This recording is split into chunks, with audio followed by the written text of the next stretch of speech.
Buenos días, bos días. Disculpa a tardanza, pero, bueno, imponderables da senda de atravesar a cidade da Coruña. Vamos a darlle, en primeiro lugar, a palabra a doña Marta Rey García, directora da Cátedra Índices e Sustentabilidade. Marta. Moitísimas grazas, rector. Agradecer ao público a paciencia e a presencia, por suposto. Simplemente dar las gracias al profesor Refico.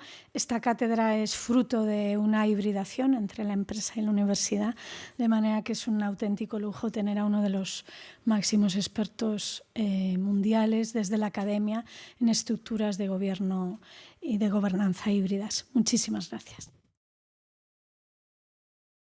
Moitas gracias. Damos ahora a palabra a don Manuel Gómez Suárez, que é o decano da Facultade de Economía e Empresa desta universidade. Manuel. Muchas gracias. Bueno, para mí es un placer darles la bienvenida a esta Facultad de Economía y Empresa para asistir a la segunda sesión del ciclo de conferencias en código abierto organizado por la Cátedra Inditex UDC de Sostenibilidad. Me gustaría mostrar, antes que nada, mi agradecimiento y dar mi especial felicitación a su directora, doña Marta Rey, por su, a mi juicio, extraordinaria gestión al frente de la misma. Y también quería agradecer especialmente, en mi nombre y en nombre de la comunidad de la facultad, y supongo que también hablo en nombre de la universidad, al señor presidente del Consejo Social, don Antonio Abril, ya no solamente por hacer posible la celebración de actividades como estas en el marco de la Cátedra Inditex UDC de Sostenibilidad, sino también por su apoyo decidido e incansable. Y por su implicación, yo diría que hasta personal en las mismas. Y no solamente en estas, sino también en el análisis y en el planteamiento de propuestas de mejora de la educación superior a nivel nacional en España. Como universitarios que somos, tenemos que ser críticos, aunque siempre constructivos, y debemos de tratar siempre de mejorar. Nosotros, por nuestra parte, tenemos margen de mejora, mucho margen de mejora seguro en la adaptación de la oferta académica a los nuevos retos que plantea la sociedad del conocimiento, margen de mejora en la relación con el entorno institucional y empresarial, y en eso estamos. Y actividades como esta, sin duda, ayudan a ello. Quiero dar gracias también al conferenciante, Ezequiel Refico, cuya conferencia aguardo con enorme interés. Bienvenidos a todos, gracias por estar aquí y estoy seguro de que esta conferencia será muy interesante y provechosa para todos. Vamos a toda prisa, podemos aplaudir tamén, se queredes.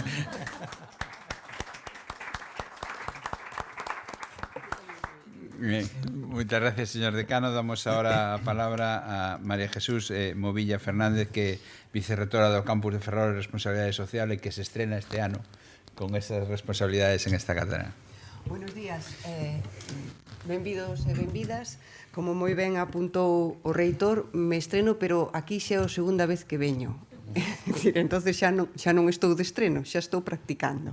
Ben, eu nada máis que recoñecer tamén o traballo da directora da cátedra, agradecer ao presidente do Consello Social que teña a sensibilidade especial para traballar da maneira que se está a traballar, agradecer ao decano da Facultade de Economía e Empresa o feito de acoller a cátedra e outras actividades que tamén están relacionadas co Vicerrectorado de Responsabilidade Social. Eu tamén teño especial interés en escoitar o profesor Refico, porque cando vin o título da súa conferencia estuve lendo ao respecto do que propón, e unha das cuestións que me resultou moi interesante é o feito de que a diversidade é unha fortaleza na súa proposta e, polo tanto, encaixa perfectamente no que eu entendía antes de ser de vicerrectora de Responsabilidade Social e no que, evidentemente, traballo dentro do marco da responsabilidade social. Nada máis que agradecerlles a súa presencia e esperar que sexa productivo a conferencia de hoxe. Moitas grazas.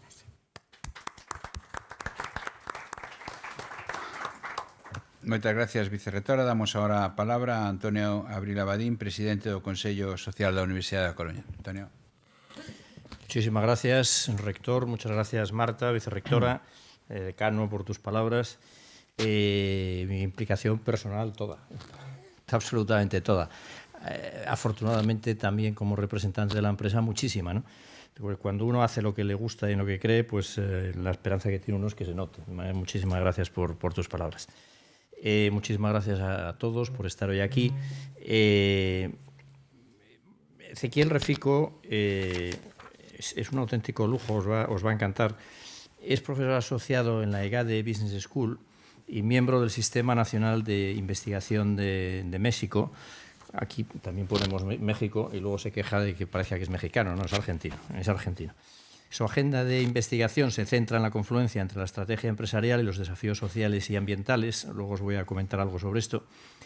Hacia el año 2017 fue director del Departamento de Estrategia de la Escuela de Administración de la Universidad de los Andes, en Bogotá, Colombia, y entre 2001 y 2008 ejerció en Harvard Business School como postdoctoral fellow y senior researcher.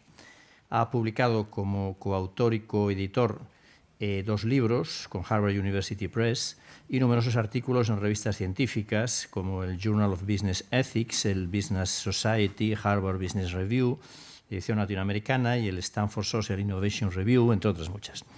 Ha sido señalado en Colombia entre los 500 investigadores más citados a nivel internacional en todas las disciplinas, y el Social Science Research Network lo identificó entre el 10% superior de autores más leídos. Paralelamente a su actividad académica, realiza consultas para organizaciones multilaterales como el Banco Interamericano de Desarrollo, empresas como Marval, el Grupo Semana, y aquí voy a insistir un poquito más, lógicamente es miembro permanente del Consejo Social del Grupo Inditex.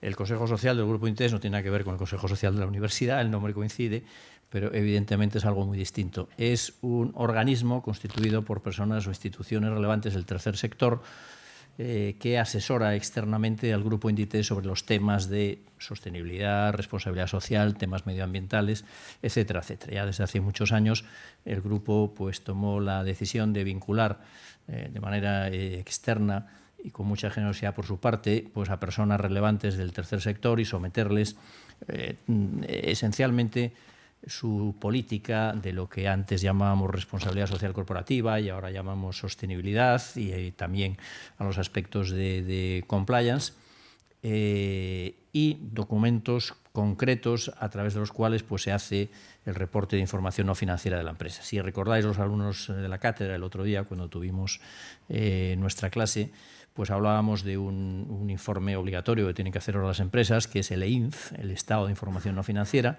que forma parte de las cuentas anuales, que nosotros lo presentamos como parte del informe de gestión y que precisamente pues, esta semana lo estamos ultimando porque lo tiene que aprobar el Consejo de Administración. Tiene que informar la Comisión de Sostenibilidad y la Comisión de Auditoría y Compliance el próximo lunes, y lo tiene que aprobar el Consejo de Administración el martes, y lo tenemos que hacer público tanto en la página web como en la página web de la Comisión Nacional del Mercado de Valores el miércoles. Y precisamente el viernes pasado pues nos tiramos unas cuantas horas en Madrid, el Consejo Social y un número importante de representantes del Grupo Inditex, algunos de los cuales están aquí, pues analizando el estado de información no financiera y en general pues los aspectos relativos a las políticas que desarrolla el Departamento de Sostenibilidad de Inditex: derechos humanos, derechos sociales en la cadena de producción, salud y seguridad de producto, inversión en la comunidad, etcétera, etcétera. Ezequiel, yo siempre lo digo, el otro día recordáis que hablábamos de la sostenibilidad o la responsabilidad social corporativa y hablábamos del efecto sanitario. Yo le digo, llamo el efecto sanitario. El efecto sanitario por un doble lado. Primero, el efecto sanitario mental, porque cuando te ocupas de estas cosas eres más feliz, y eso es evidentemente es importante, porque al final en la vida hay que ser feliz. Y el efecto sanitario en el sentido de prevención y control de riesgos, porque una organización que desarrolla un sistema de compromiso social, de buen gobierno corporativo y de compromiso medioambiental, pues evidentemente las personas son más felices y tienden a hacer las cosas muchísimo mejor, ¿no? Y hablábamos también, yo os ponía aquella anécdota que siempre digo de cuando en el año 2001 Inditex hizo su primer programa de colaboración con Entre Cultura, Fe y Alegría, y se armó la que se armó en este país, ¿no? Porque no se entendía eso de que una empresa que gana mucho dinero hiciera un convenio de cooperación con una entidad del tercer sector que obligatoriamente tenía que ser pobre y además parecerlo, serlo y parecerlo. Bueno, hoy día eso ha cambiado mucho, evidentemente, y está absolutamente generalizada y admitida la colaboración como buena, porque al final lo que se beneficia es la sociedad. Las sociedades se benefician de la actividad de la empresa, que es creación de desarrollo económico y social, puestos de trabajo, beneficios, etcétera, y las entidades del tercer sector, que son protagonistas decisivos pues, del compromiso social en favor de los más desfavorecidos. Seguro que Ezequiel el título se las trae de la conferencia que nos va a dar hoy. Es decir, esto de frente a la crisis, convergencia entre sectores e hibridación organizacional. Bueno, yo estoy francamente expectante, ¿no? A ver qué se puede sacar de aquí. Pero seguro que nos va a hablar, y lo decía yo creo en una entrevista que salió publicada estos días en La Voz de Galicia, de algo que es la necesidad de que las empresas, sin salirse de su modelo de negocio, influyan en la sociedad, mejoren en la sociedad, transmitan a la sociedad civil los valores y los principios de los que disfrutan y que evidentemente los tienen por una simple razón, porque si no un mercado competitivo y global en este mundo que vivimos los expulsaría de alguna manera, ¿no? Entonces, recordáis que el otro día decíamos que el tránsito de la pura filantropía y la generosidad, que está muy bien, hacia la responsabilidad social está precisamente en que la RSC, hoy la sostenibilidad, se hace con sentido empresarial, es decir, forma parte del modelo de negocio. No se trata de dar dinero sin más, que está muy bien también, se trata de gestionar ese dinero para lograr un beneficio social. Y lo veíamos también, es decir, Inditex, como lo que nosotros sabemos hacer es ropa, ni siquiera zapatos, que los contratamos con un industrial de Elche, ¿no? Como se llama hacer es ropa. Cuando queremos hacer acción social, lo que nos buscamos es una contraparte, un protagonista, alguien que efectivamente sepa hacer acción social y cogestionamos con él. No le damos dinero sin más, cogestionamos, asumimos responsabilidad, pero evidentemente, quiere decir, llegamos a la sociedad a través de los que lo saben hacer, a través de los protagonistas de verdad. De esto yo creo que encajará en esa expresión de hibridación organizacional, ¿no? Más o menos, pero bueno. Bueno, pues muchísimas gracias a Ezequiel. Yo ya digo, llevo compartiendo con él jornadas de trabajo desde hace ya un montón de años. Son maravillosas.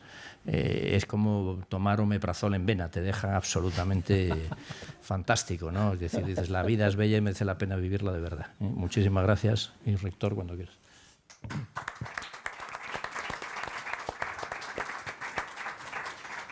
Bien, yo muy brevemente, simplemente un apartado, porque creo que Antonio ya lo explicó claramente y con lo que nos ha dicho Antonio estamos deseando pasar a la fase del omeprazol directamente para sentirnos todavía más a gusto, ¿no?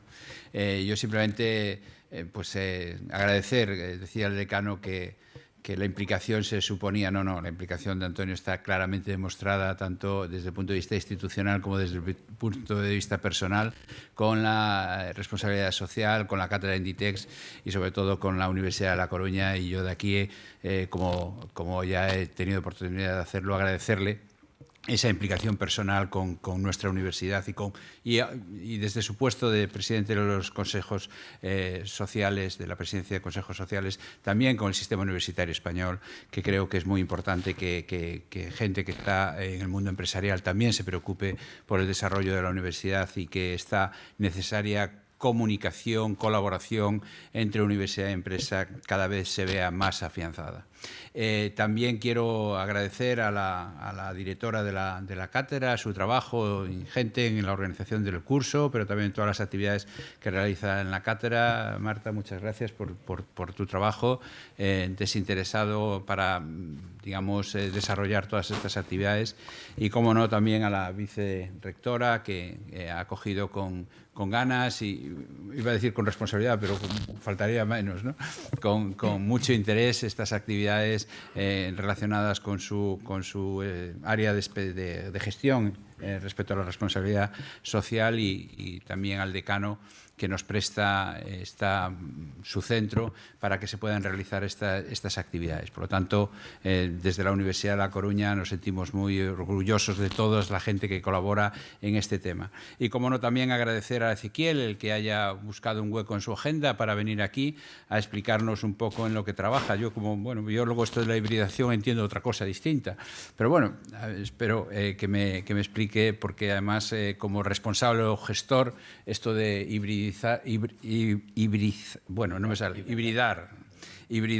organizaciones creo que es el futuro al que nos tenemos que dedicar. Las estructuras más o menos orgánicas puras ya no existen, tenemos que ir a sistemas híbridos o mestizos, ¿no? que mezclan distintas cuestiones, porque el mundo actual tampoco no se puede ajustar a unos parámetros determinados y, por lo tanto, desde las organizaciones tenemos que ser lo suficientemente flexibles para ir adaptándonos a cómo está cambiando el mundo actual, que en estos días nos estamos encontrando con que el mundo actual es global, para lo bueno y para lo malo. y lo estamos viviendo estos días de una forma muy intensa. Y nada más, dejo de enrollarme y vamos a disfrutar de la conferencia de Ezequiel Refico y que una vez acabado Antonio moderará un coloquio y tendremos oportunidad de enriquecernos todavía más con las experiencias y con la información que nos va a dar Ezequiel. Ezequiel, muchas gracias y todo tuyo.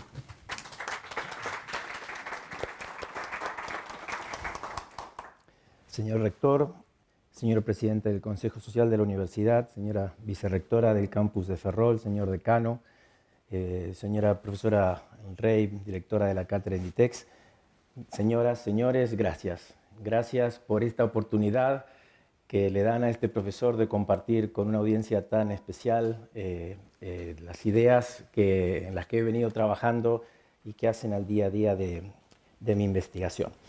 Entonces, querría comenzar, por cierto, me habían llamado muchas cosas en mi trabajo académico, nunca me habían comparado con un fármaco, con lo cual siempre uno se sorprende por dónde lo lleva la vida. Entonces, querría comenzar con una nota positiva, que las hay, y es que hace un par de semanas la Agencia Internacional de Energía acaba de emitir su informe anual en el que nos cuenta que en el 2019 las emisiones de CO2 se mantuvieron constantes pese a que la economía global ha crecido 2.9. Y en particular, Europa debería sentirse satisfecha porque Europa lideró esta tendencia con una contracción de 5 puntos en las emisiones de CO2. Esto nos habla de que nuestros esfuerzos no son en vano, de que el trabajo que hacemos desde la academia como ciudadanos, organización civil, gobiernos, empresa, nos va ayudando de a poco a migrar hacia una economía menos intensiva en CO2, ¿sí? Del otro lado está Asia, por supuesto, que sigue con su matriz energética basada en carbón mineral, pero bueno, por lo menos Europa nos da una idea de para dónde hay que caminar. Y hasta ahí las buenas noticias. La mala noticia es que no hay muchas buenas noticias. La mala noticia es que no alcanza. Y no alcanza no porque lo diga yo, sino porque nos lo recuerdan la tapa de los periódicos a diario con golpes de calor que dejan sin vidas a cientos de personas o que generan catástrofes ecológicas como las que todavía recordamos de California o tenemos presentes en la memoria lo que ocurrió en Australia. Y por supuesto a esto le podríamos agregar los tifones, los tornados, los tsunamis y todos los desequilibrios que conocemos. Es decir, que cuando yo pienso en el presente, me viene a la cabeza como metáfora de una situación en donde estoy en una nave, en un avión, y me habla el comandante. Señores pasajeros, me dirijo a ustedes, soy el comandante de la nave, y quiero compartir buenas noticias y malas noticias. Las malas noticias es que se nos cayó un motor y vamos cayendo en caída libre. Ahora, la buena noticia es que vamos consiguiendo aminorar la velocidad de la caída. O sea, no podemos estar demasiado contentos con caer un poco más lento a la tierra, ¿no es cierto? Entonces, realmente siento que estamos empantanados y para eso me voy a permitir dar unas pinceladas con ustedes sobre lo que yo creo que nos ayuda a entender este estado de empantanamiento. Entonces, el primero es que estamos encontrando los límites de nuestra manera tradicional de ver la responsabilidad social. Este es un concepto que empezaron a pensar algunos académicos en los 60 y saltó a la tapa de los periódicos en los 70 y en los 80. Y para explicar la relación entre empresa y sociedad, algún académico llamado Davis enunció lo que se conoce como la ley de hierro de la responsabilidad, the Iron Law of Responsibility. A mayor poder, mayor responsabilidad. Entonces, en efecto, en los 80 la sociedad tomó a la comunidad empresarial y le dijo, señores empresarios, ustedes os habéis expandido como jamás habían soñado. Con la globalización ahora son más poderosos que muchos países. Han ganado dinero como jamás lo habían pensado. A mayor poder, mayor responsabilidad. Se acabó eso de andar aprovechando esas grietas en la legislación para seguir contaminando. Los vamos a hacer responsables por ser parte de la solución de muchos de los temas que nos preocupan. En efecto, lo que ocurrió fue que la sociedad puso contra las cuerdas a la comunidad empresarial y la obligó a ser accountable, a dar cuenta de sus actos para ser un actor constructivo en el proceso de construcción de la sociedad. Y el tema funcionó. ¿Qué hizo el sector empresario? Lo que sabe hacer, es decir, invertir en activos y en procesos para dar respuesta a estas expectativas. Y este fue el origen de las gerencias de responsabilidad social, de la fundación corporativa, de los certificados de buena conducta empresarial, de los reportes de sostenibilidad, ¿sí? Y efectivamente de ahí salieron algunas buenas cosas, algunos programas interesantes de RCE y se evitaron muchos excesos. Pero también esto tuvo consecuencias no buscadas. En efecto, si uno piensa cuál es la función de cualquier gerencia de responsabilidad social, es decirle a una gerencia, mire, por favor, tengo todas estas presiones, por favor, protéjame de estas presiones para que yo pueda continuar ganando dinero. Entonces, sin quererlo, lo que hemos hecho es poner al sector privado a la defensiva. Es generar organizaciones duales, en donde tenemos la gente del negocio y la gente social. Y la gente del negocio conoce muy bien las palancas necesarias para generar riqueza, pero veamos, sabe cómo mover esas palancas, pero no entiende mucho lo social. Y la gente social es la cara amable de la organización, tiene mucha empatía con sus grupos de interés, pero no entiende mucho del negocio y ciertamente no tiene las palancas para moverlo. Es decir, sin darnos cuenta hemos empujado a lo socioambiental a la periferia de las organizaciones y al hacerlo hemos separado al árbol de sus raíces. Nos estamos privando de aquello que hace del sector empresarial un actor maravilloso, que es su capacidad de innovación, su capacidad de hacer posible lo que hasta antes de ayer era imposible, ¿sí? Entonces yo creo que el RCE tradicional nos está llevando un poco a un pantano y lo que la sociedad empieza a decirle al sector empresarial es: ya no queremos su beneficencia, ya no queremos sus buenas intenciones, queremos su cerebro, queremos su imaginación, queremos su creatividad, su capacidad de influencia para ayudarnos a salir del pantano en el que estamos metidos. La segunda idea que me voy a permitir el sacrilegio de poner en cuestión es esto de la triple línea de resultado. Esta es una idea que en su momento fue genial, fue un gran argumento de venta. ¿Y por qué un argumento de venta? Porque le dijo el señor empresario: estos problemas que usted cree que no tienen nada que ver con usted, sí tienen que ver con usted. En esencia, la triple línea de resultado es un puente conceptual entre el nivel de análisis global, la crisis del cambio climático, y el nivel micro de la organización. Y le habla al empresario en un lenguaje que él entiende. Le dice: señor empresario, ¿ha visto que usted toma dinero del accionista y usted a fin de año está forzado a mostrar que crea más dinero del que consume? Bueno, de la misma manera, tiene que mostrarle a la sociedad que usted le da a la sociedad más de los recursos que le pide. Y a la misma manera, tiene que mostrarle al medio ambiente que le da más de lo que le pide. Es una lógica que entiende. Pero yo creo que en este momento es una distracción. ¿Y por qué es una distracción? Porque nos lleva a poner el acento en el ombliguito de la organización, descuidándonos de lo que ocurre allá afuera, que es mucho importante. Nos hace poner contentos de que estamos usando 20% menos de agua por producto, pero ¿de qué sirve esto si tenemos 50% más de producto? Porque en definitiva lo importante no es que usted baje la cuenta de electricidad. Lo importante es asegurarse que su modelo de negocio está teniendo una inserción en el ecosistema dentro de la capacidad de carga de ese ecosistema, que es viable. Entonces yo creo que es hora de empezar a pensar tanto en términos de ecoeficiencia y empezar a pensar mucho más en términos de ecoefectividad. Y recordemos un poco la diferencia. La eficiencia es una herramienta, es una métrica de la microeconomía, que es unidad de input necesario por unidad de output. La efectividad es la capacidad de plasmar en la realidad los objetivos que nos estamos proponiendo. Entonces, creo que es momento de empezar a superar un poco esta lógica del business case for sustainability, es decir, le cuadra este cuento de la sostenibilidad a la organización y empezar a pensar un poquito más en el nature case for sustainability. ¿Le cuadra a la naturaleza este cuento de la sostenibilidad? Creo que eso también es una migración necesaria. El tercer punto es la manera en la cual el sector privado ha tendido a mirar a esto de la sostenibilidad como oportunidad. Es decir, ¿cuál ha sido la mirada tradicional en los últimos 10 años? Esto es una demanda. Aquí existe una oportunidad de mercado. El famoso segmento Lojas. ¿Cuánta gente con perfil en mercadeo, de marketing hay aquí? Solo para saber. ¿Poquitos? ¿Poquitos? Bueno, para quien no sabe, Lojas es el segmento que define la gente de mercadeo como aquellos que valoran la sostenibilidad y la salud y están dispuestos a pagar por ello. Entonces, la mirada empresarial es, aquí hay un nicho interesante. A este nicho yo le voy a dar lo que pide. ¿Quieren salud? Por supuesto, le vendo el producto orgánico.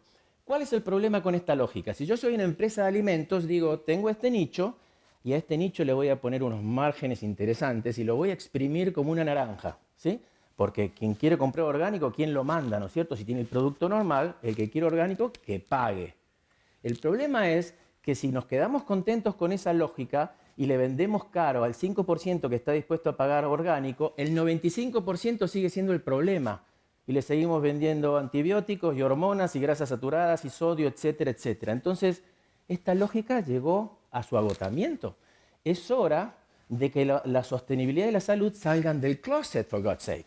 Es hora de que la sostenibilidad y la salud se vuelvan mainstream y que el 100% de los ciudadanos tengamos acceso a salud y a sostenibilidad y solamente no sea el privilegio de aquellos que están dispuestos a pagar más.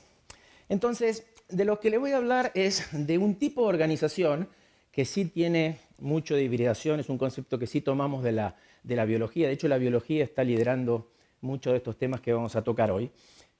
Y es un tipo de organización que desafía la lógica de la responsabilidad tradicional, don Antonio. No estamos tan en línea con lo que conocemos. Es una organización que busca iniciar un nuevo capítulo. Y es una organización que surge, es un tipo de organización que surge luego de un proceso que ya lleva unas 2 décadas. Uno de los primeros artículos en identificar este proceso es el que le aparece en la pantalla. Tuve el honor de participar. Fue liderado por alguien que en esta casa conocen muy bien, el profesor Jim Austin de la Escuela de Negocios de Harvard. Y entonces lo que dijimos en ese artículo en su momento es que aquellos sectores que históricamente habíamos tendido a ver como el agua y el aceite, el sector de la sociedad civil y el sector privado, estaban inmersos en un lento pero poderoso proceso de convergencia, por el cual las diferencias ya no eran tan intensas como pensábamos. Entonces, estos actores comenzaban a converger en sus prácticas y en particular en el tipo de valor que generaban, en la manera en la cual movilizaban capital, en el modo en el cual elegían estructurarse como sociedades y en la manera en la cual se vinculaban con sus grupos de interés. Un par de años más tarde, otros académicos dieron 2 pasos más y nos dijeron lo siguiente: no solamente estamos viendo estos sectores converger, sino que aquí en el centro está surgiendo un nuevo tipo de organización. Un tipo de organización que desafía las clasificaciones que conocemos. Son organizaciones misionales, pero a diferencia de la sociedad civil, no están fuera del mercado, están dentro. Tienen productos, tienen I+D, capturan su dinero no a través de donaciones, sino a través de un flujo de caja, compiten con organizaciones comerciales tradicionales, pero a diferencia de las empresas tradicionales, están en el mercado, pero no por el mercado. Su razón de ser no es enriquecer a los accionistas, sino que existen para solucionar un problema social y ambiental. Es decir, son organizaciones misionales. Entonces, y el primer paso en ese proceso lo dio las microfinanzas. Ese es el primer artículo que formalizó este conocimiento. Pero entonces, yo podría seguir hablándoles en el aire, pero en lugar de hacer esto, voy a tratar de desnudar esta lógica diferente a partir de un caso concreto que tengo la esperanza de que nos ayude a ver de manera mucho más tangible y clara de qué estoy hablando. Entonces, este caso es Wok. Es la primera cadena de comida, de restaurante sostenible fundada en Colombia. Y esta es una organización que comenzó a tomar forma allí a finales de los 90 por una serie de accidentes. El primer, digamos, ¿y cómo toma forma? Cuando su emprendedor, el señor Benjamín Villegas, luego de estudiar gastronomía en Londres, viaja al sudeste asiático y se enamora de la comida tailandesa, de su sofisticación gastronómica, pero además de su carácter incluyente, porque quien haya estado en Tailandia sabe que esta gastronomía tan maravillosa está disponible para las mayorías, se come en la calle, street food, etcétera, etcétera. Y decide llevar esto a su Colombia natal, en donde la comida asiática era un privilegio de pocos. Y entonces Colombia, a diferencia de Perú o Brasil, no había tenido una corriente migratoria asiática importante y él decide cultivar localmente estos ingredientes para generarlos en el país. Pero toma una decisión importante, que es la que vemos reflejada allí, y es no apoyarse en el sector comercial formal, sino tomar la decisión de desarrollar proveedores en comunidades vulnerables, en campesinos de subsistencia. Y hace esto no desde la fundación corporativa o un programa de RCE, sino que esta sería su política de aprovisionamiento. 100% de sus insumos que fueran viables en comunidades de subsistencia se iban a generar a través de comunidades vulnerables. El segundo accidente que termina de dar forma a esta organización se da ya a comienzos de los 2000, cuando hay una crisis vinculada a la sostenibilidad de los cardúmenes de atún. Esto toma estado público y esta organización toma la decisión de sacar al atún de su carta. Cuando escucha esto Marviva es una ONG ambiental, se aproxima a ellos y les dice, no, no tomen esta decisión, nosotros estamos trabajando con unos pescadores de subsistencia y quizá podríamos pensar en tener una alianza y que ustedes nos compren el producto de esa actividad. Para entender, digamos, en este momento, para ponernos en contexto, vale la pena mencionar que Colombia tenía actividad pesquera, pero no industria pesquera. Cero industria pesquera, es decir, la industria de importación. Y para entender esa paradoja vale la pena ponernos en contexto. Por supuesto, todos sabemos dónde está Colombia y vale la pena entonces poner una lupa y acercarnos a esa área destacada en color que es el departamento del Chocó, donde está la zona pesquera en el Pacífico colombiano. Esta es una zona que tiene muchos atributos que la hacen muy particular. La primera es su perfil étnico. Es una zona en donde el 82% son afrodescendientes, el 13% son poblaciones originarias indígenas, con lo cual le da un perfil étnico distinto al del resto del país. La segunda característica es que está en la ruta de la droga, como ustedes, de las drogas ilegales, camino a Panamá. Por lo cual ha sido escenario de los conflictos más horrendos que ha tenido Colombia de orden público en los últimos 30 años, con luchas entre narcotraficantes, guerrilleros de izquierda, paramilitares, etcétera, etcétera. Por lo tanto, entenderán que no muchas empresas quieren ir a invertir ahí. Es un sitio en donde está ausente el mercado, está ausente el gobierno, de hecho, es un sitio definido por vacíos institucionales, por lo que no hay. En consecuencia, es un lugar que tiene, en términos sociales, situaciones dramáticas. Los índices de desarrollo humano están al final de Colombia y están en los más bajos de América Latina. De hecho, son comparables a las de las zonas más problemáticas del África subsahariana. Es realmente trágico. Y para terminar de entender el contexto, vale la pena mencionar lo siguiente. Colombia es un país que tiene la particularidad de que es, hasta donde yo sé, el país del mundo que tiene mayor porcentaje de su territorio como propiedad comunal. 30% del territorio de Colombia es comunal y en el Chocó 90% de la tierra no está en el mercado, es propiedad de las comunidades. Lo que esto quiere decir es que si usted va, no puede firmar un contrato con un proveedor. Es decir, lo puede firmar, pero no vale ni el papel en el que está hecho porque no lo puede llevar a una corte de derecho para ejecutar ningún activo. No hay ningún activo que lo respalde. Es decir, que todo se hace con palabras. Aquí tengo la gente de sostenibilidad Inditex que me mira abriendo los ojos como diciendo cómo se animan efectivamente. Pero pese a todo esto, esta empresa se anima a dar el salto y a generar una alianza multipartita con comunidades de bases, ONGs y el gobierno que financia la reconversión de este grupo. Ahora bien, la primera decisión que toman es darle a este grupo 10 veces la mejor alternativa disponible, 10 veces el precio que recibía del intermediario al que le vendía hasta ese momento. Cuando discuto en clase esto, le digo a mis estudiantes, ¿qué explica esa decisión? Porque nosotros en nuestros cursos enseñamos que un actor racional lleva a su proveedor hasta su costo de oportunidad. Si usted no hace eso, usted no está cuidando el dinero de su accionista. Usted no está siendo responsable, está regalando valor, lo está poniendo en la mesa. Entonces la respuesta intuitiva es lealtad, ganar la lealtad del proveedor. Y puede ser, pagarle 50%, pagarle el doble de su mejor alternativa disponible hace que su proveedor se enamore de usted. Pero 10 veces, ¿cómo se explica esta lógica de las 10 veces? Entonces, luego de entrevistar y de empaparnos de la situación, esto es lo que terminamos de entender en la mirada de Wok. El mercado es una construcción social, es una entidad socialmente construida y funciona cuando hay multiplicidad de oferentes y de demandantes, con lo cual se construyen precios de una manera transparente. En un sitio marcado y definido por los vacíos institucionales, el punto de equilibrio entre agregados de oferta y demanda es lo que a usted le dé la gana que es. Entonces, si usted aplica las reglas tradicionales de la microeconomía, si usted empuja a su proveedor a su costo de oportunidad, usted no está cambiando la realidad, usted está replicando pobreza, usted está consolidando el statu quo. Entonces, esta organización, como muchas otras híbridas con las que hemos trabajado, desarrollan mecanismos de formación de precios que desafían los instrumentos que hemos heredado de la microeconomía tradicional. En este caso en particular, llegaron a la conclusión que cambiar las condiciones en el terreno requería pagar 10 veces la mejor alternativa disponible.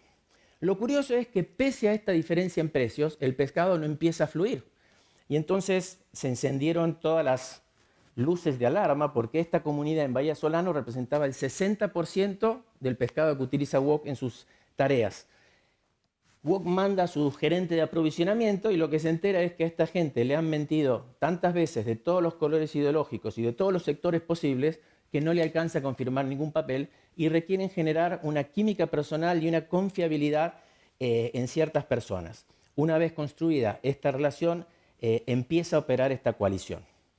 Esta es una organización que se define a partir de lo que ellos llaman el valor del respeto. ¿Y qué es el respeto? Respeto al consumidor, respeto a las comunidades, respeto a los proveedores, etc.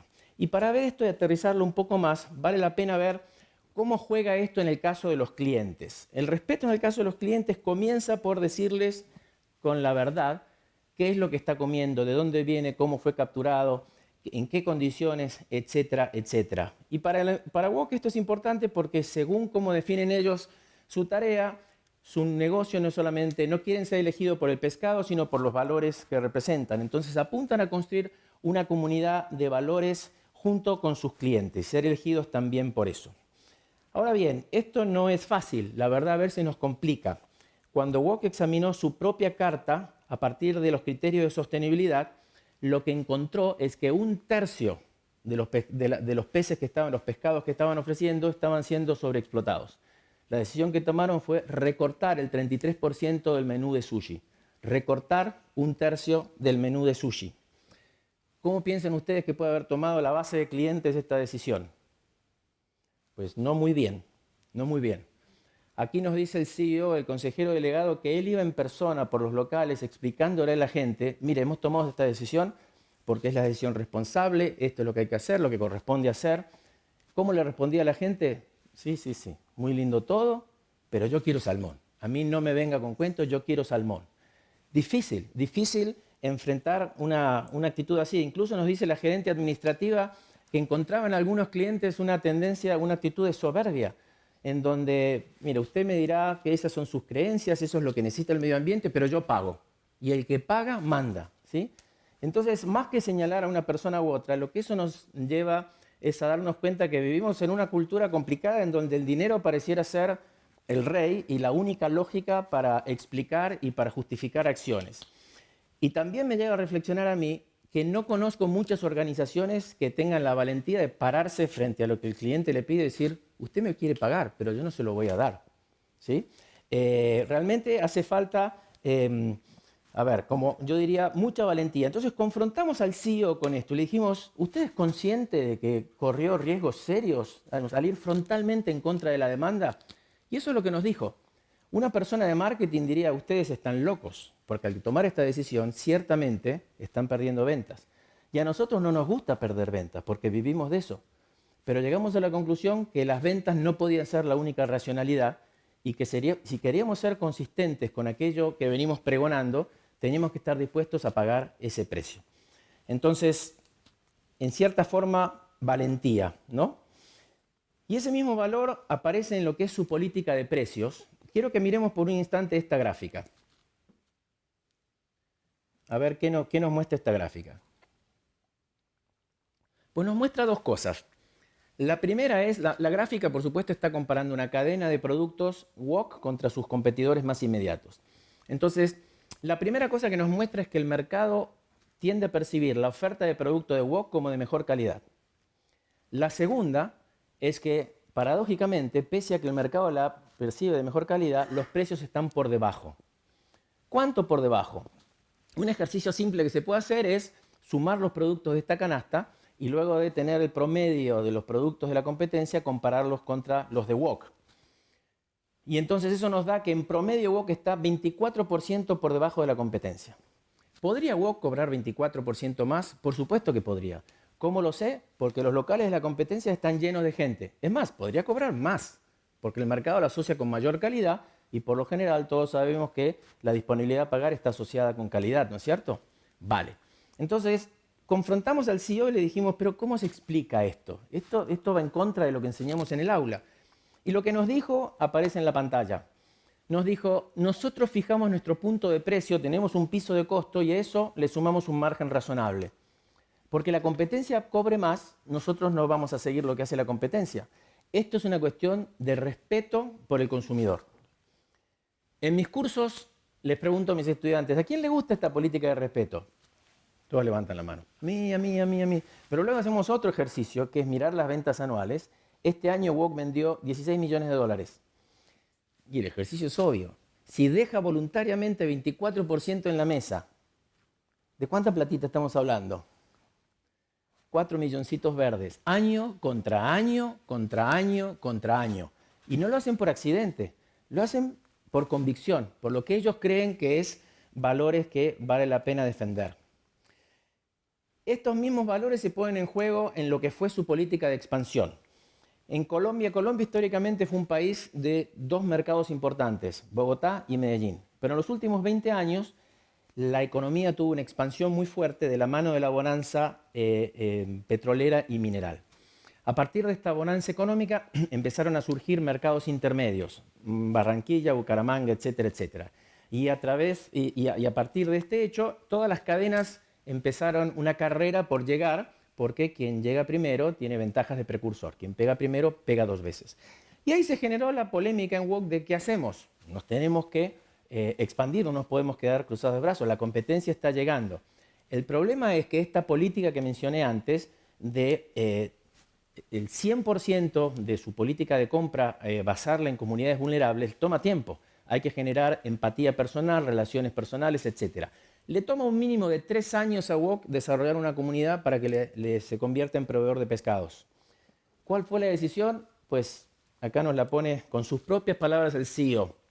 ¿Qué nos dice este señor? Nos dice, nosotros no estamos en contra de expandirnos, no estamos en contra del crecimiento, siempre y cuando sea compatible con nuestra política de aprovisionamiento en comunidades vulnerables y con las posibilidades de la capacidad de carga del ecosistema. Si es compatible con esas dos cosas, all for it. Si no es compatible, no nos expandimos. 7 años después de haber escrito el caso, hoy WOC todavía no se expandió fuera de Bogotá. Entonces, a esta altura, varios de ustedes deben estar pensando, ¿cómo es que una organización así sigue en pie? ¿Cómo es que no ha quebrado? ¿No es cierto? La realidad es que está lejos de quebrar.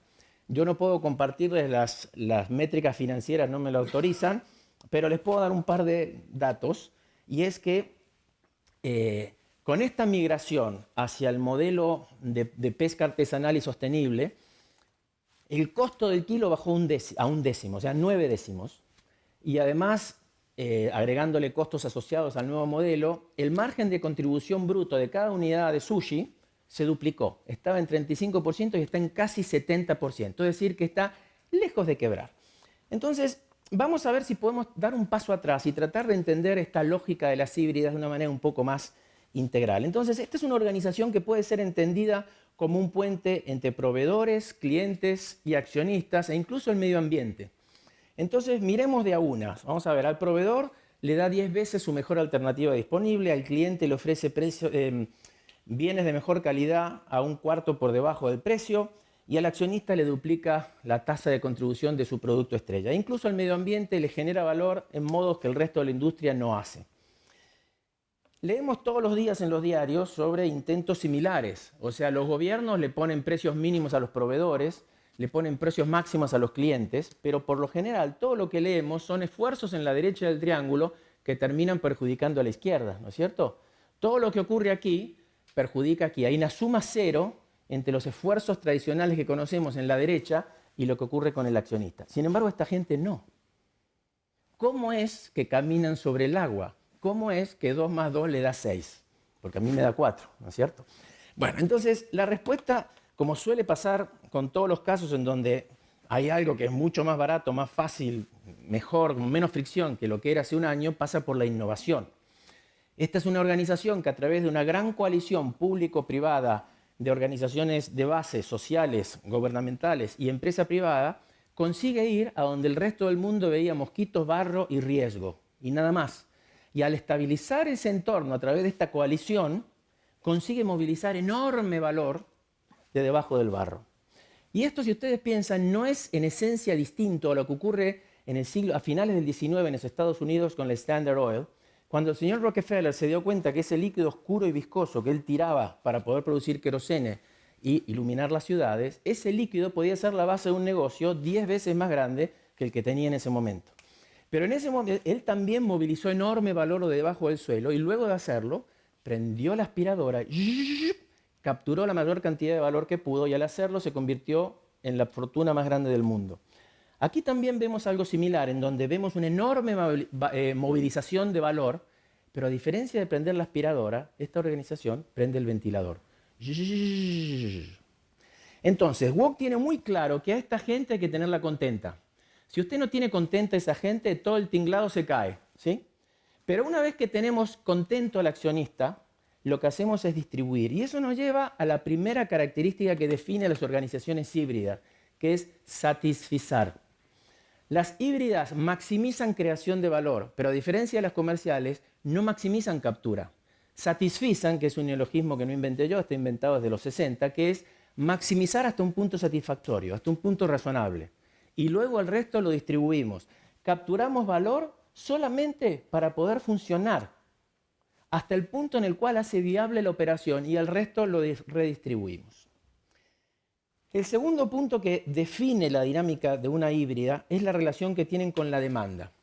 Y para eso me voy a permitir utilizar una metáfora. Imaginemos que estamos en los 70. En los 70 tenemos ONGs de un lado y empresas del otro. Entonces las empresas viven de venderle productos a un público, viven de ese flujo de caja. Esa venta se basa en patrones de demanda muy establecidos y cada vez que le vendo un producto, un patrón de demanda establecido, lo consolido, ¿no es cierto? Vale.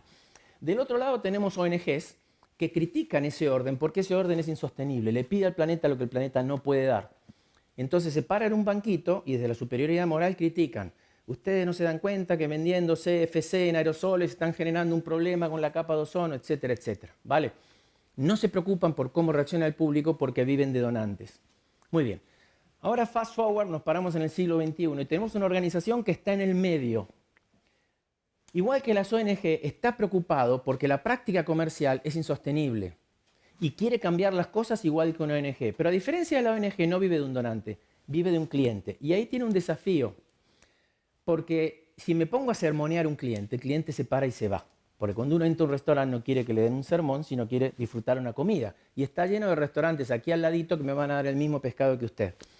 Ahora bien, yo no puedo saltar muy lejos de la demanda porque si no la demanda me ignora, pero si me abrazo a la demanda y le doy a la demanda lo que la demanda me pide, yo me convierto en parte del problema, porque la demanda es el problema, es completamente insostenible. Entonces, ¿qué hacen estas organizaciones?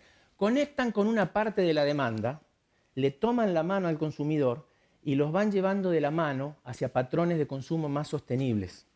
Los van educando.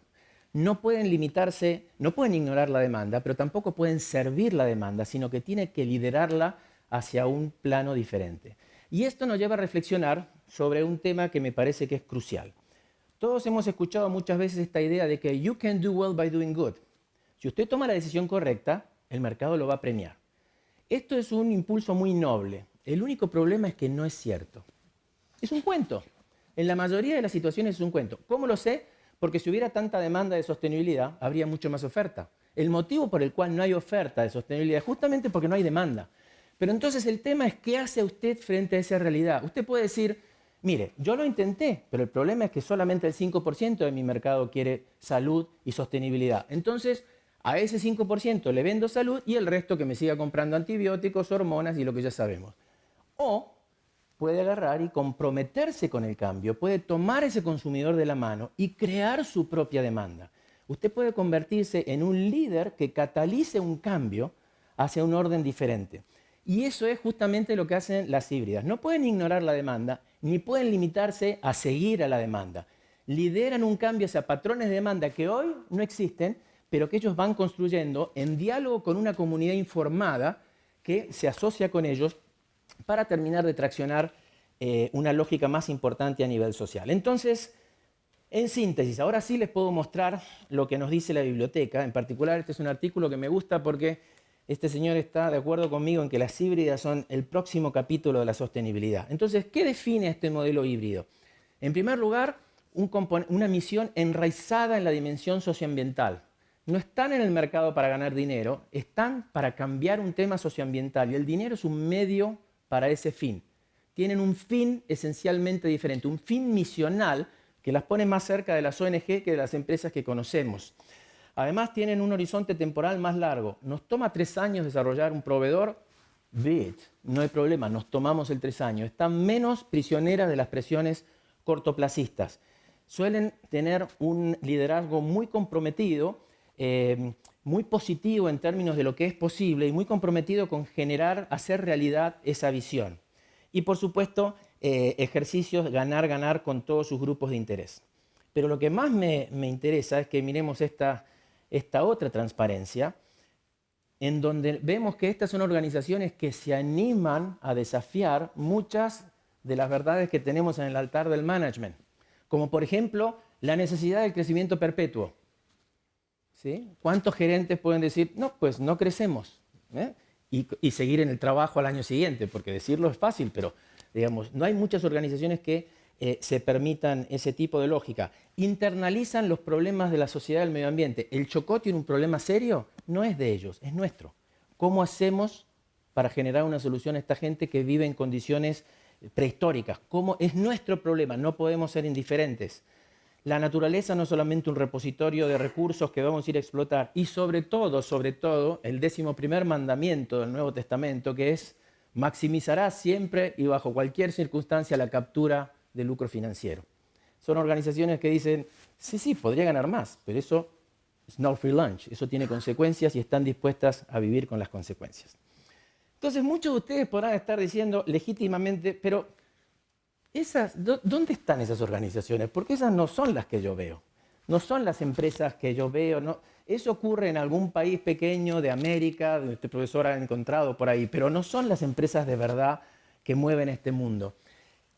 Entonces la pregunta es, ¿puede una híbrida convertirse en una empresa como las que nosotros conocemos de verdad, tangible, internacional, poderosa? Y la respuesta es que sí. Entonces les voy a hablar unos pocos minutos, no tengo mucho tiempo para entrar en detalle, pero les voy a hablar unos pocos minutos de esta organización llamada Natura. Esta es una organización fundada en San Pablo, empezó a operar a principios de los 70 por 3 amigos que encontraron un dilema complicado, y es que Brasil es un país de una enorme riqueza social, de una enorme riqueza ambiental, pero de mucha pobreza económica. Y se propusieron generar una organización, una empresa, que apalancara esta riqueza biológica como instrumento de creación de riqueza económica, ¿sí? Y esta cifra que tienen delante define el tamaño de la oportunidad. Ellos se dieron cuenta que en el Mato Grosso y el Amazonas viven el 22% de las especies vegetales conocidas a nivel mundial, 22%. Y de ese 22%, solamente el 1% había sido catalogado. Y de ese 1%, solamente el 8% se le habían evaluado posibles aplicaciones comerciales. Lo que eso significa es que el 99,92% del Amazonas y el Mato Grosso estaba completamente virgen. Entonces, se decidieron hacer eso, a apalancar todos esos ingredientes activos desconocidos para el resto del mundo, sobre todo apalancar el saber tradicional, el saber milenario que estaba en las comunidades originarias de esas zonas y trabajar a partir de eso. Entonces, ellos, a diferencia de la industria de cosméticos tradicionales, digamos, la industria de cosméticos tradicionales, ¿cómo funciona? Nos muestran unas fotos de unos modelos espléndidos y nos convencen de gastar dinero para que nosotros nos podamos parecer a esas Adonis y esas Venus perfectas, ¿no es cierto? Entonces uno gasta y gasta y gasta para algún día me voy a parecer al muchacho de la foto, ¿sí? Bueno, muy bien. Entonces, ellos en cambio tienen esta idea del bienestar bien. ¿Y qué es esto del bienestar bien? Partir de la idea de aceptarse como uno es, con todas sus imperfecciones, y que este producto sea una manera de terminar de reconocerse y aceptarse. Bajo el presupuesto de cuando uno está bien consigo mismo, está bien con su entorno social, y eso genera ondas expansivas de bienestar.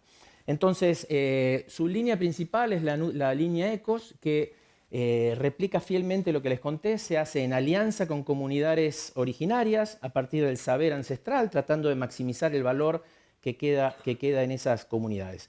No tengo tiempo, si no me voy a ir mucho de lo que me han dado, pero entonces la pregunta que quiero hacer es, ¿puede una organización híbrida llegar a ser grande? Entonces, miren estas cifras financieras, no son muy actualizadas, pero no cambian mucho. Y fíjese qué interesante, Natura es la línea azul que está aquí arriba, y sus competidores directos son estos dos de aquí, Revlon y Estée Lauder, ¿sí? Entonces, en estos 6 años, entre el 2004 y el 2010, Natura vio valorizada su acción donde está 465%. 465%. Esta es una empresa que tiene un reconocimiento de marca del 100% en la sociedad brasileña, que se ha expandido internacionalmente. La mayoría de sus ingresos viene de mercados externos. Está en todos los mercados grandes de América Latina y en Europa, en Francia. Fue al centro de gravedad de la industria cosmética mundial. Pero además, digamos, dentro de Brasil, esta es una empresa que está... No, perdón, estas son cifras globales de la unidad de negocio, tanto en su mercado doméstico como internacionales. Estamos en $2.000 millones de venta anual.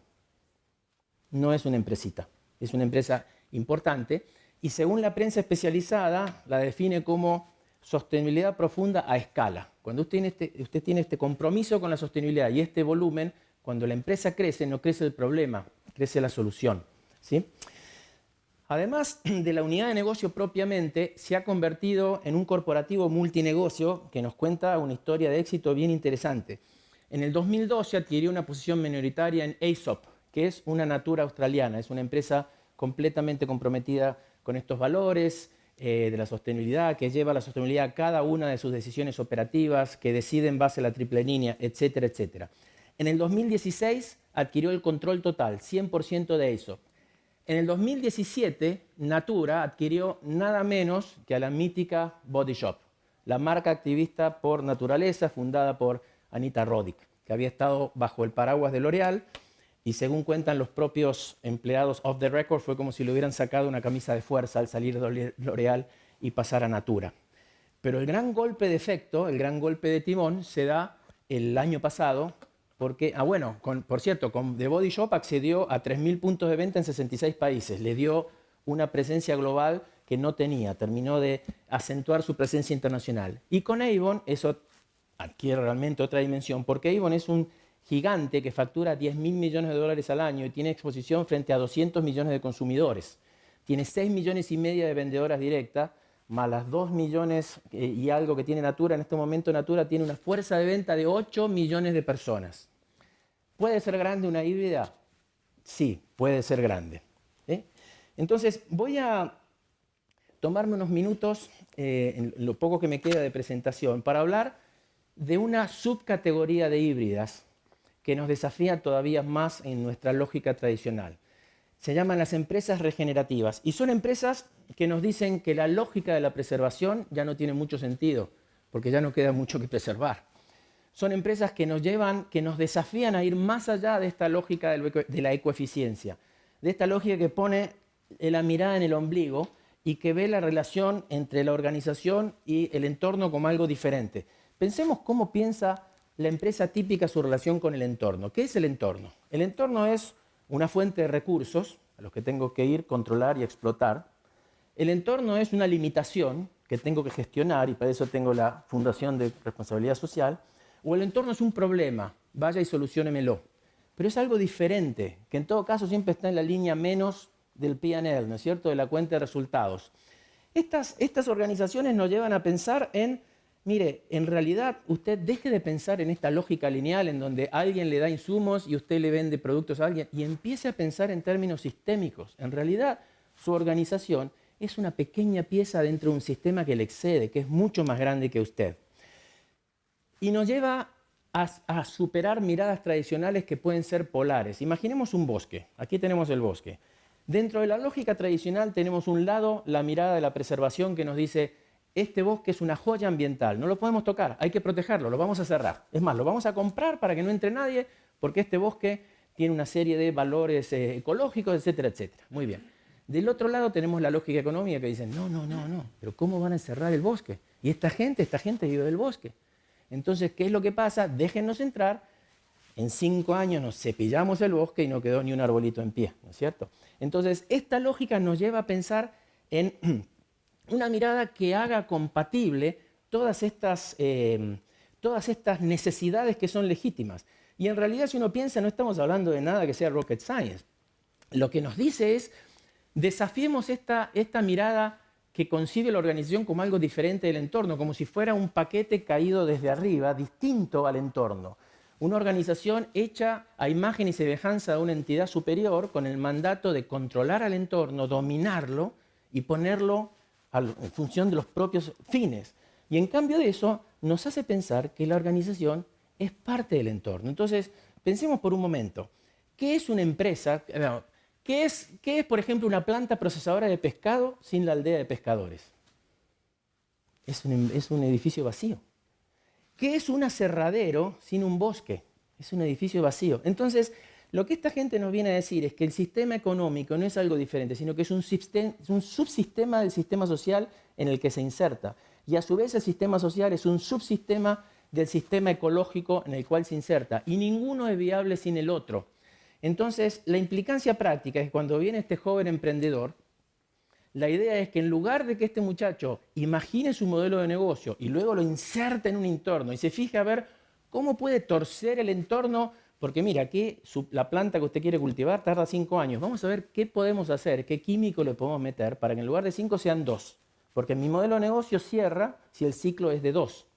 Entonces, en lugar de, como les digo, concebir el negocio de espalda a la realidad socioambiental, que se conciba de modo tal que sea parte de lo mismo y al cuidar el ambiente cuidamos a la organización.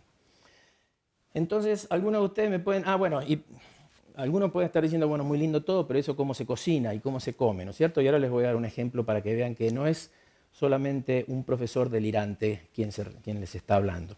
Pero entonces, antes de irnos, quiero mostrarle una gráfica que acaba de explicar con mayor claridad de lo que estamos hablando. Entonces, aquí al pie tenemos la práctica convencional.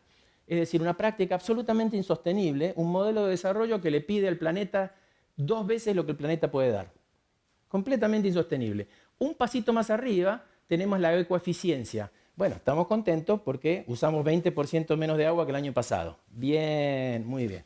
Listo, esta es la ecoeficiencia. Aquí en este punto tenemos el modelo sostenible. ¿Qué es el modelo sostenible? Es aquel que dejó de hacer desastre, digamos, que dejamos de hipotecar el futuro de las generaciones próximas. Entonces, hoy damos respuesta a nuestras necesidades sin dañar aquello que necesitan las generaciones próximas. Es el punto de equilibrio. Pero lo que esta lógica nos dice es, no alcanza.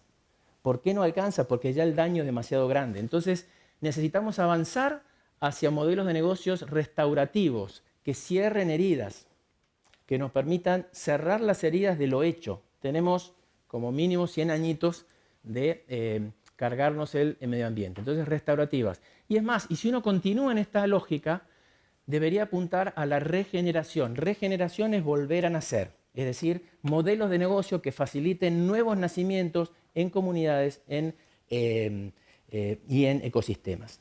Entonces, para mostrar cómo aterriza esto en un caso real, les voy a hablar de una organización llamada Guayaquí, que surgió a finales de los 90 cuando un compatriota, el señor Alex Prior, viajó a los Estados Unidos a estudiar ingeniería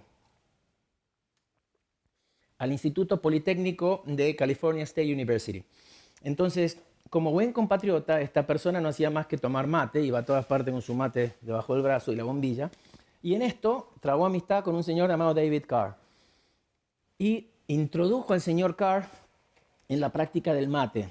Y el señor Carr, según sus propias palabras, a partir del consumo del mate, curó todas sus alergias. Entonces, ambos se enamoraron de este producto y de su potencial y decidieron fundar una empresa con 3 estudiantes que luego se incorporaron, que construida a partir de la cultura del encuentro del mate y que buscase regenerar la salud en consumidores, en medio ambiente y en comunidades productoras. Y terminaron de darle forma a partir de esta gráfica. Viajaron a la región y lo que vieron es esa gráfica. Lo que esa gráfica muestra, se llega a ver los números, ¿no es cierto? Por lo menos ustedes son más jóvenes que yo y tengo la esperanza de que lean esos numeritos, 1900, 1940.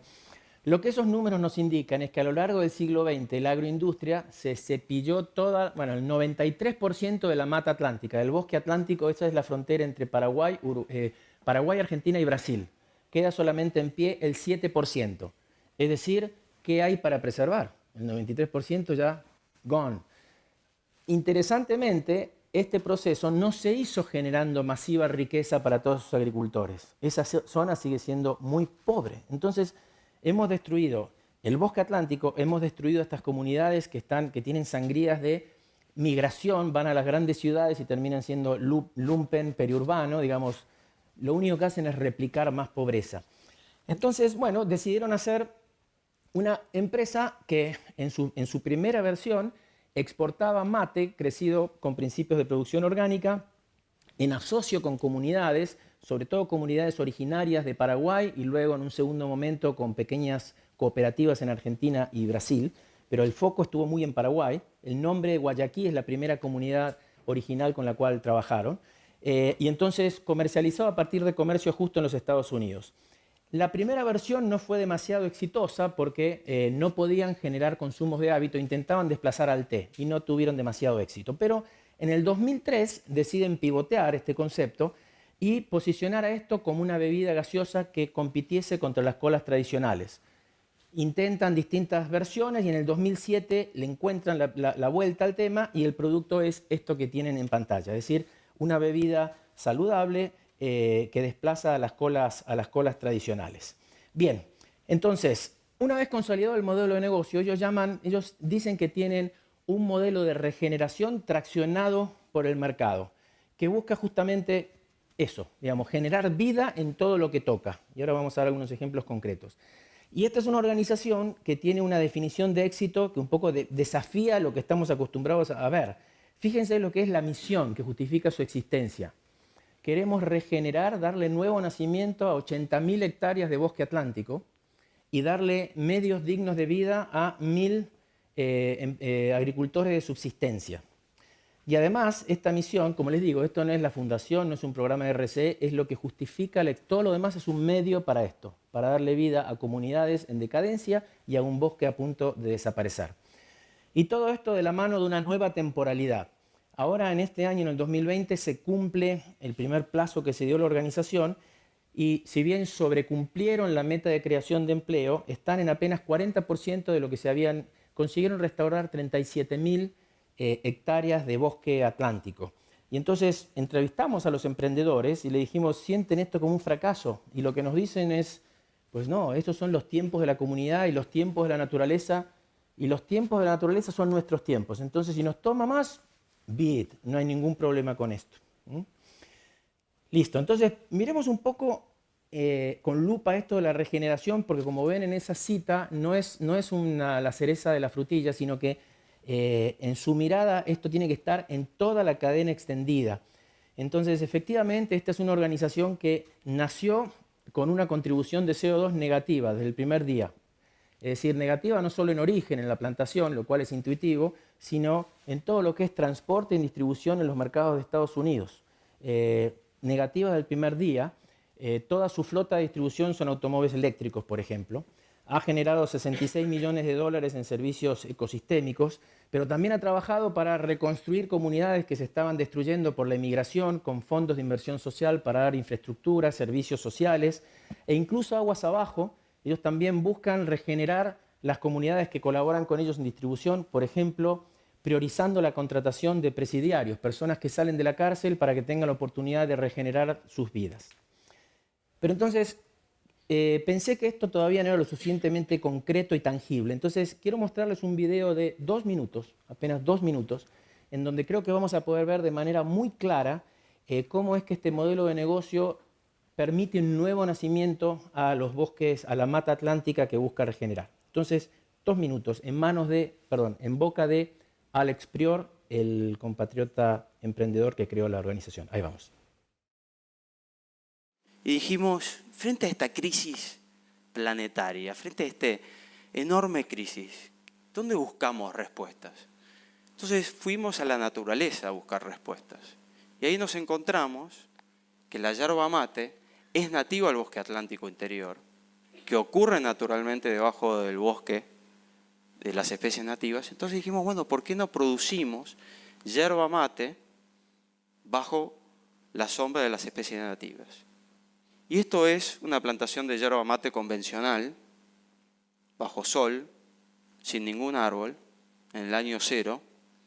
Esto es luego de 3 años, cuando empezamos a plantar árboles de especies nativas, que empieza a volver la vida, empieza a volver la fertilidad del suelo, comienza a volver a generarse corredores biológicos, comienza a aumentar el stock de carbono, y esto después de 10 años, donde la regeneración de vida en el suelo y arriba es casi completa. Y nos fuimos dando cuenta que esto de producir y estar en armonía con la naturaleza era posible. Entonces este compromiso compartido comienza a facilitar este modelo nuevo de empresas regeneradoras de vida, que se puede regenerar ecosistemas, que se puede regenerar comunidades y la vida en las comunidades. Y esto ya está ocurriendo, o sea, ya hay más empresas regeneradoras de vida. Existen empresas regeneradoras de vida que están regenerando 5 millones de hectáreas en la Patagonia de pastos naturales a través de la lana merino. En el Amazonas, más de 1,5 millones de hectáreas siendo recuperadas a través del azaí, que es el fruto de una palmera. Y recuerden esto, no se trata de crear la mejor empresa del mundo, sino se trata de crear la mejor empresa para el mundo. Muchas gracias.